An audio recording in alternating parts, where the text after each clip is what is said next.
So guys, welcome back to an incredibly sunny day actually. Today isn't a good day, as you'll see by today's title. We have the Porsche Cayenne, the car that you've seen a lot of on the channel. We'd recently wrapped it, and as you'll see, the window is down, it is sat here, and the rear bumper isn't done for good reason. Yeah, it's going to be one of those videos. We'll get to that in a minute. Let's go and see Jason, get a big black coffee in us. We'll explain what's going on. It's not looking good.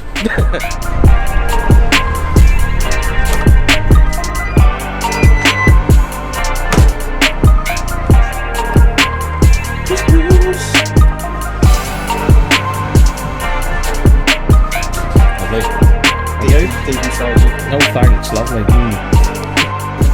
Yeah.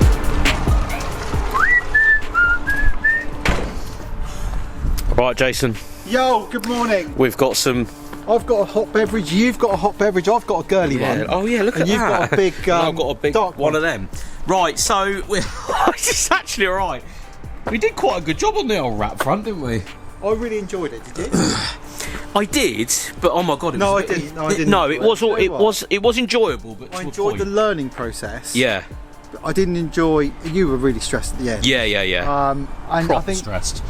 Only because we've got a big job in here that we had to pull apart. Let me just put this down here and explain to the internet what's going on. Now, here it is in all its glory. Me and Jason have gone in on this. We've spent like 4 days nearly. And Nick just smashing it, and it's been pushed out here because I'll pop the bonnet. I noticed something when I brought it here. We actually brought it on a low loader. There's my thing. Right, I didn't even get to this point. I'll open it. Did you leave the window? I left the window open because I was worried about it. Yep. Where's the... Right, we'll pop this. Right, let's go under here and show everyone what's going on. Because under here, there is the mighty 4.5 litre V8 engine. As you can see, it's in some slight bits. Now, what I noticed was it was slow cranking. It wasn't cranking very happily before I brought it here. But I was like, right, we'll assess that afterwards. We'll see what the problem is. Then, the day before it came for wrap, well, it just didn't start, did it? It just didn't start whatsoever. So, and then, donk. Yeah, donk. So I thought, right, off camera, I will go in and I will pull all of the spark plugs out and all the coil packs out just to see what's going on. And they were covered in oil and in petrol. Not many fluids.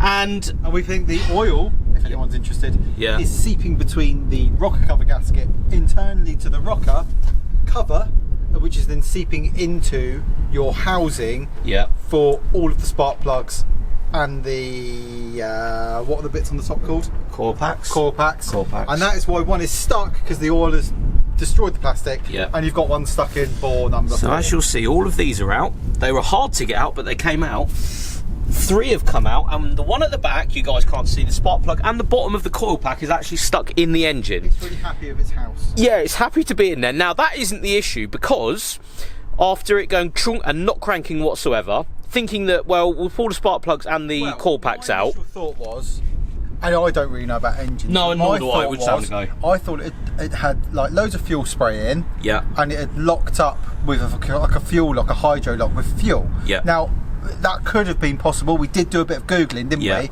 And upon our Googling, we thought, let's do the plugs. That's why we went to all this effort. That's why we're here. Yeah. Because it took ages. You've got to take like the mount off here and everything. Donk, nothing happened. Yeah. And then I was like, right, call around, see what else I could do, just, you know, with the small amount of knowledge and the small amount of tools I've got. Let's hang off the end of the crank. With my biggest snap-on breaker bar. Yeah, just to see if it wiggles. Just to see if there's anything. Absolutely nothing. Like nothing. Couldn't actually turn the engine whatsoever. Now, again, I'm no professional, but I would say that's locked up. Yes, but you know what we think it might be? Go on. You know, like, so Jamie's issue was it was running lovely, and then next up he went to start it and it ran rough. Then you went to restart after that and it didn't run at all. We think, due to a friend of ours, Lee, who was here the other day having a cup of tea, who is a mechanic. Yeah. What might have happened is when it started to do that rough running, it was going out of time due to a slack chain. Now we've cranked it. The chain may well have moved. Yeah. And it's locked up the engine. Now there won't probably be an impact between the valves and the pistons because it was at crank speed. So if you were to try and save this, it's going to be rockers off, front covers off, and inspect. I suspect it's not worth that for this car. No. I'm afraid. I might have already done, and I will take this as a personal L to the face, I might have already done the damage to the car by cranking it and cranking it and cranking it. But there was... you say that. Yeah. It could have just been a misfire, but we're only guessing, right? So we're clutching at straws that timing gear on one side of this engine has gone out of sync, which is why you had a misfire. Yeah. You can carry on cranking it. At the end of the day, mate, driving down the road, that chain would have failed. Yeah. And in which case it would have... Oh, you would have known about it then. You would have had an internal collision with pistons and valves. Yeah. And it's KO anyway. Yeah. So at the end of the day, it was going to break. If we are not going to investigate it, I think you leave it parked there and think, that's probably what's happened. We've got one last thing I want to try because I'm an idiot. Yeah. I'm going to go and get Ian's massive battery booster pack, shove some voltage up it, and see if we can get it to 9 o'clock. Because that was the initial thing, wasn't it? Like, I was thinking it had, because this takes a lot of amp hours to crank, and that sounds like a lot for people out there and a lot for myself because trying to understand it, but I basically bought a brand new battery, 100 odd quid, just to make sure it wasn't that, and it wasn't that. So, well, it wasn't that at the time, but even that battery with the cold weather and all this sort of stuff happening, that might not have been enough cranking power to actually make the V8 go. So again, I'm just clutching at straws trying to hope that it actually starts, or at least cranks at this point. Cranking would be better than being locked up. Essentially, we spent 3.5 days wrapping a broken car. Yes, at this point. Which is really deflating for us because I was excited for Jamie. The whole reason I invited you down here is because I just wanted to see it done. Like, and I'd be like, when it's driving around, I'd be like, yeah, I helped to do that. Cool. Yeah. Like, never wrapped so much as a pencil case before. Yeah, so, me either. Let alone a car of this size. A massive vehicle. Yeah. Our battery pack man's just arrived, which is good news. Lovely. I think, mate, we run a lead out here. Yeah. Leave the battery to get a bit of a soak quickly. We'll crank it to the cranking setting on that marvellous machine he has. Put the key in. And see what happens. If it doesn't move, well, you tell everyone the fate of what's happening. And I feel like this is real life, not like YouTube.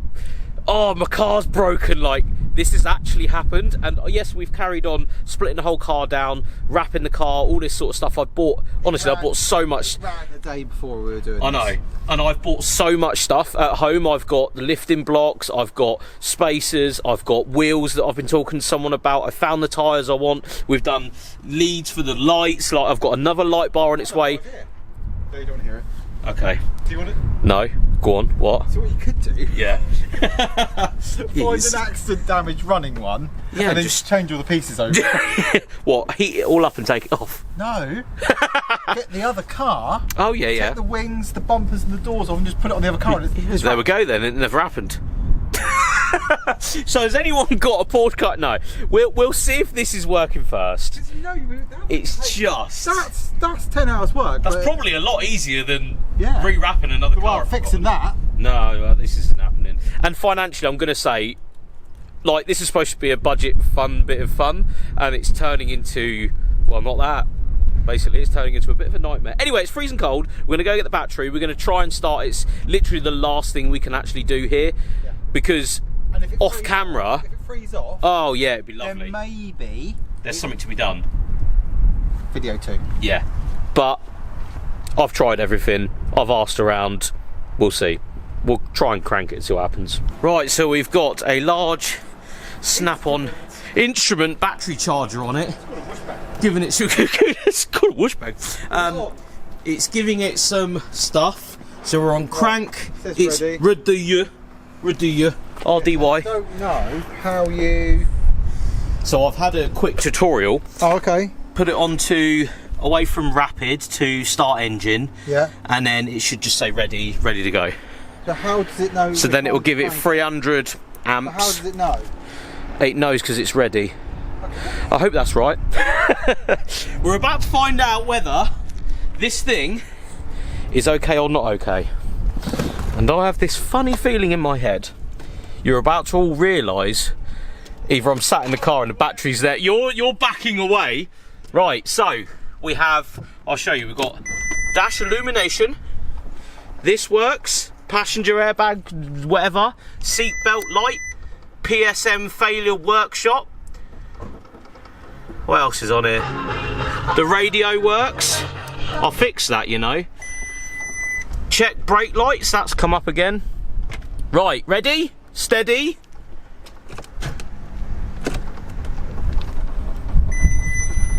Go. Go.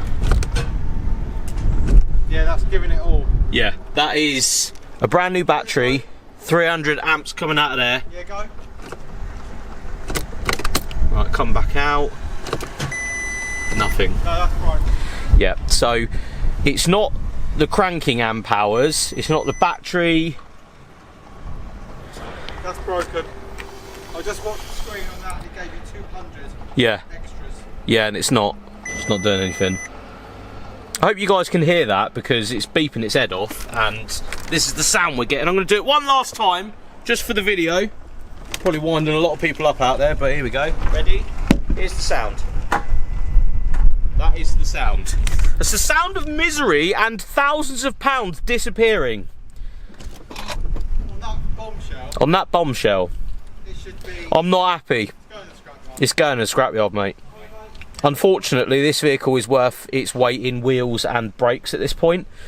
It is a shame because this wasn't the plan. Obviously, I've got, again, thousands of pounds worth of stuff sat at home for this, and I just haven't got the means and the time to be investigating something to this scale. If it wasn't just starting and cranking, it would be fine, but it would suggest that we have, well, I have hydrolocked maybe the engine and one failed last-ditch attempt to get this thing going. Unfortunately, financially for me, it's just not viable, and that's what happens. It's just how it is. So that's the video on the Cayenne. If you would like to leave some comments below as to what you think has happened here, I think the next video you're probably going to see is us breaking this down, seeing if I can get some money back, basically, because it's too far gone for me. I, again, financially cannot put a new engine in this. It's just not how it works. YouTube doesn't pay that much, unfortunately. Thank you so much for watching, guys.